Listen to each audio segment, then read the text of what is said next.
Na época de Nero, surgiu a primeira perseguição aos cristãos em Roma no ano 67. Este imperador reinou pelo espaço de 5 anos de uma maneira tolerável, mas logo depois se deixou levar pelos seus próprios desejos de poder e grandeza e deu liberdade ao maior desenfreio e às mais terríveis barbaridades. Matou a sua própria mãe, esposas, tutores e senadores. Entre outros caprichos diabólicos, ordenou que a cidade de Roma fosse incendiada, ordem que foi cumprida pelos seus oficiais, guardas e servos. Este terrível incêndio durou 6 dias e 7 noites. 10 dos 14 bairros da cidade foram devorados pelo fogo. Milhares de pessoas pereceram nas chamas, se sufocaram com a fumaça ou foram sepultados sob as ruínas. Quando Nero descobriu que sua conduta era intensamente censurada e que era objeto de um profundo ódio, decidiu então culpar os cristãos, aproveitando a oportunidade para excusar-se e, ao mesmo tempo em que enchia seu olhar com as novas crueldades. Eu assim proclamo que a culpa do incêndio de nossa amada cidade é da seita ilegal que se diz chamar cristã. Exterminarei esses criminosos de uma forma equivalente à enormidade do seu crime. A sua punição será um aviso, o espetáculo do horror.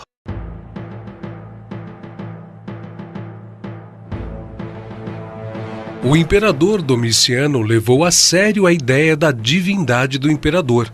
Ele mesmo se intitulou Deus e construiu um templo em honra aos imperadores. Os cristãos se recusaram a participar do culto ao imperador e, por este motivo, foram acusados de rebeldia contra o império. Durante este reinado, surgiram várias histórias inventadas com o fim de prejudicarem os cristãos. Tal era o ódio dos pagãos que toda fome, epidemia ou terremoto que assolasse qualquer das províncias romanas era logo atribuído aos cristãos. Estas perseguições contra os cristãos aumentaram o número de informantes, e muitos deles, movidos pela cobiça, testemunharam em falso contra as vidas de inocentes.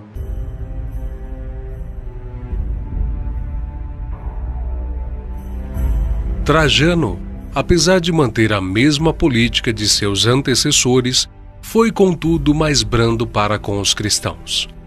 Mesmo o cristianismo sendo considerado religião ilícita e uma ameaça ao Estado, Trajano criou uma lei sob a qual os cristãos viveram inseguros durante quase 200 anos. Os cristãos não deveriam ser procurados, mas se fossem denunciados e suas culpas comprovadas, deveriam ser punidos. Isso quer dizer que não era crime ser cristão, mas se fosse denunciado, passaria a ser um criminoso.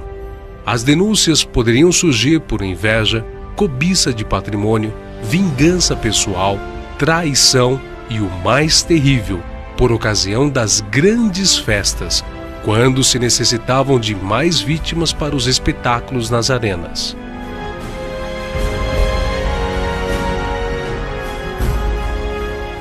Adriano, o sucessor de Trajano, deu continuidade às perseguições na mesma intensidade que o seu antecessor. Mandou construir um templo dedicado a todos os deuses no Panteão de Roma. Durante o reinado de Adriano, muitos foram crucificados no Monte Ararat, na Armênia, coroados de espinhos, sendo traspassados com lanças em imitação da paixão de Cristo.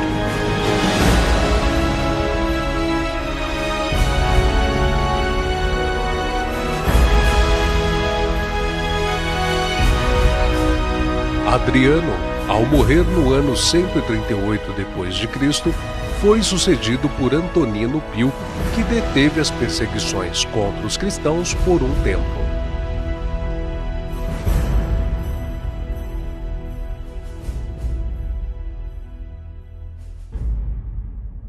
Marco Aurélio subiu ao trono no ano 161 da era cristã. Era um homem de natureza rígida e severa, e, embora elogiável no estudo da filosofia, e em sua atividade de governo foi duro e feroz contra os cristãos e desencadeou a quinta perseguição.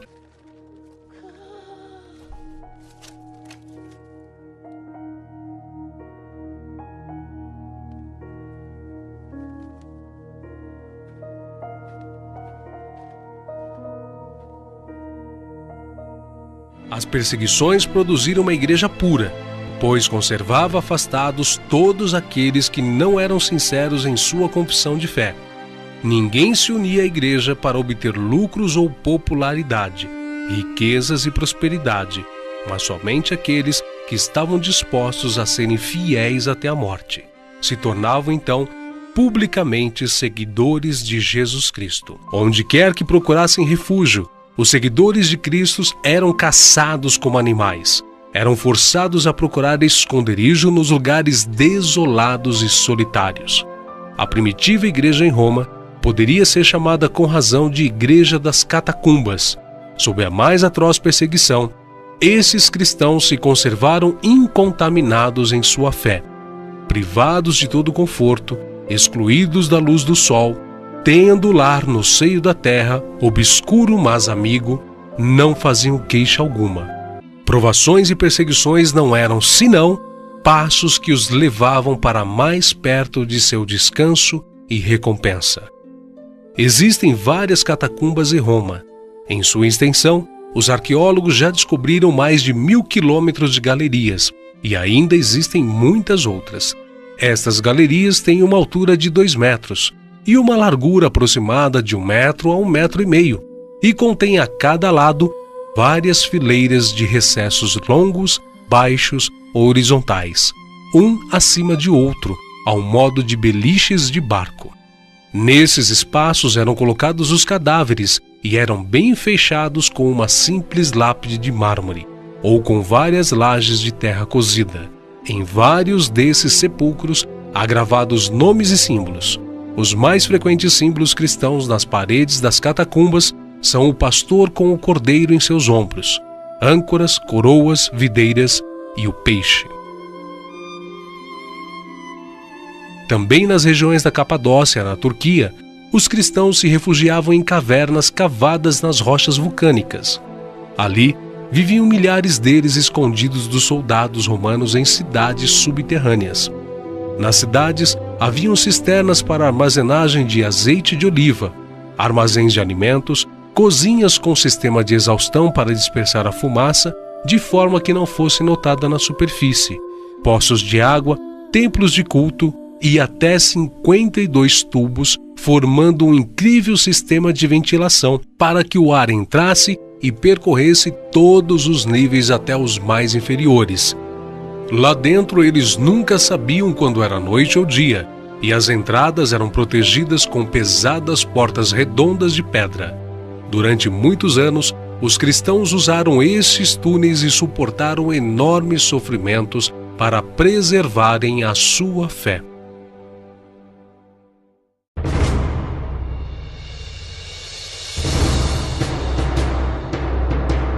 Com o imperador Sétimo Severo, foi dado mais um passo em oposição à igreja.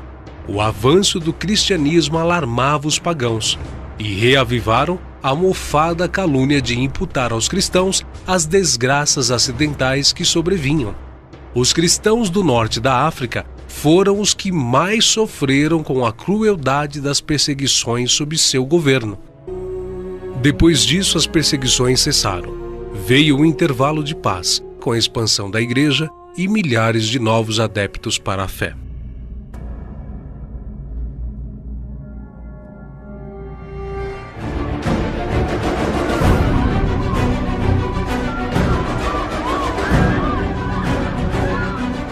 Mas o tempo de paz e crescimento para o cristianismo não duraria muito. Com os imperadores Décio e Valeriano, o nível de perseguição cresceu com grande ímpeto. Se anteriormente a igreja era vista como irritante e incômoda, agora ela era encarada como uma ameaça real que precisava ser eliminada. Assim, entramos no período da primeira perseguição oficial a nível imperial. Os cristãos não tinham o direito de se encontrarem para realizarem o culto e eram ameaçados de morte caso o fizessem. Os líderes eram o alvo. A estratégia era eliminá-los para que os seguidores caíssem. Vários deles foram executados.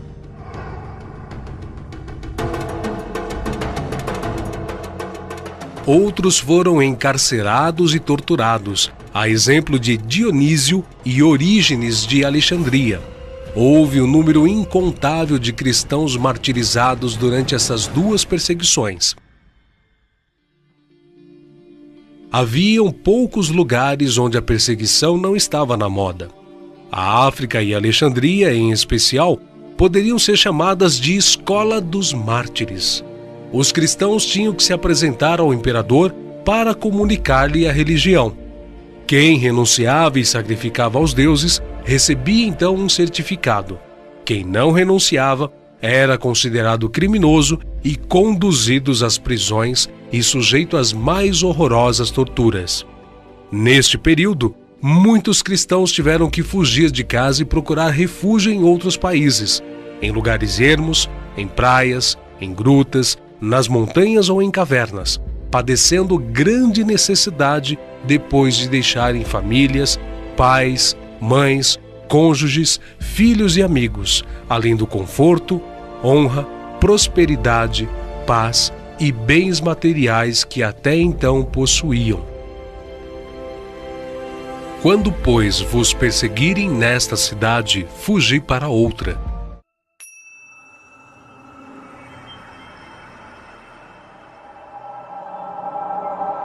No final do 3º século da era cristã, o Império Romano era governado por uma tetrarquia: Diocleciano, Galério, Maximiano e Constâncio Cloro. Os 4 eram considerados imperadores, mas Diocleciano era o maior. Galério, estimulado por sua mãe, uma fanática pagã, incitou o imperador para que se iniciasse uma perseguição contra os cristãos.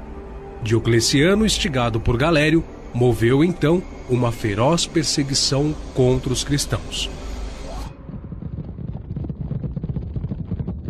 Foram publicados editos que decretavam que cristãos com cargos públicos deveriam ser caçados. Toda acusação contra os cristãos deveriam ser recebidas. Eles deveriam ser torturados até a morte, caso não sacrificassem em honra do imperador. Suas escrituras deveriam ser confiscadas e queimadas. Suas igrejas deveriam ser destruídas.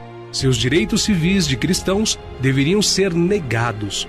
Líderes de igrejas deveriam ser presos e levados ao sacrifício para os deuses.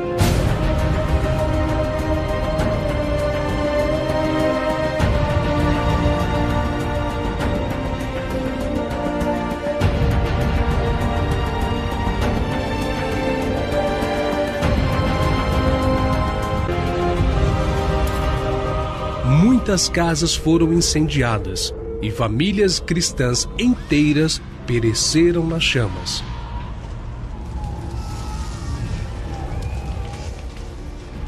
Toda a população do império foi obrigada a oferecer sacrifício aos deuses, incluindo a imagem do próprio imperador, sob pena de morte e trabalhos forçados nas minas, quem não o fizesse. A perseguição se fez geral em todas as províncias romanas, mas principalmente no leste. Durou 10 anos e é impossível determinar o número de mártires, nem enumerar as várias formas de torturas e mutilações sofridas por eles. Fogo, chicotes, espadas, adagas, cruzes, veneno e fome se empregaram nos diversos lugares para dar morte aos cristãos. E se esgotou a imaginação no esforço de inventar torturas contra pessoas que não tinham cometido crime algum, senão o de amar ao próximo como Cristo os amou. Cansado de tudo, pouco antes de morrer, fraco e doente, o próprio Galério, instigado, emitiu o Edito de Tolerância. Os cristãos poderiam existir novamente e poderiam fixar suas casas de reunião, e toda a comunidade poderia sobreviver em qualquer lugar sem prejuízo algum.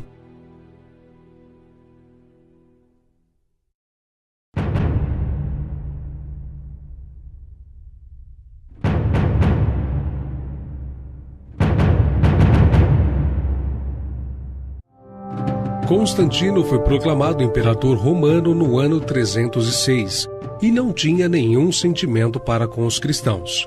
Sempre adorou o deus Sol romano Apolo, mas suas ideias sobre o cristianismo iriam mudar. Em uma de suas batalhas, ocorreu que, chegando próximo ao local de conflito, percebeu que tinha feito um erro de cálculo e estava em desvantagem na batalha. Então, o exército sentiu-se sem esperanças e perto da derrota, quando, de repente, Constantino se surpreendeu por uma luz no céu. Ele disse que a luz tinha a forma das letras X e P, que em grego são as primeiras letras da palavra Cristo. Abaixo do símbolo reluzente estava escrito: sob este sinal vencerás. Constantino interpretou este sinal como vindo de Jesus Cristo.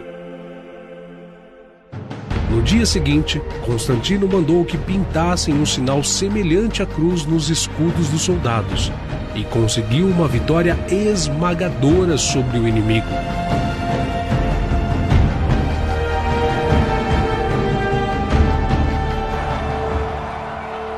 A partir de então, Constantino professou sua devoção à fé. Para ele, Jesus Cristo era o Deus das batalhas sangrentas e varão de guerra, ao invés de ser um Deus misericordioso, perdoador e príncipe da paz. No entanto, mesmo depois de convertido, Constantino não abandonou sua adoração ao Deus Sol e o manteve como símbolo principal em suas moedas. Além de matar seu filho Crispo pela simples acusação da madrasta, e mandou também sufocar no banho sua mulher Fausta. Em 313, foi proferido o Edito de Milão, concedendo a liberdade religiosa a todos os povos. Antigamente, Satanás lutava contra a igreja, mas não teve grande êxito.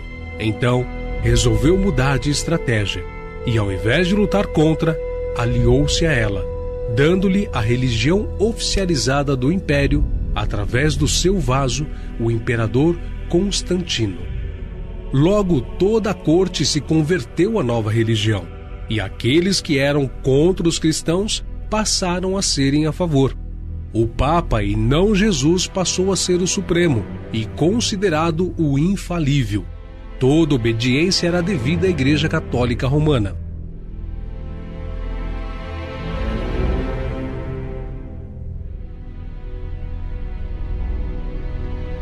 Com a entrada de Constantino, a Igreja primitiva perdeu a sua identidade.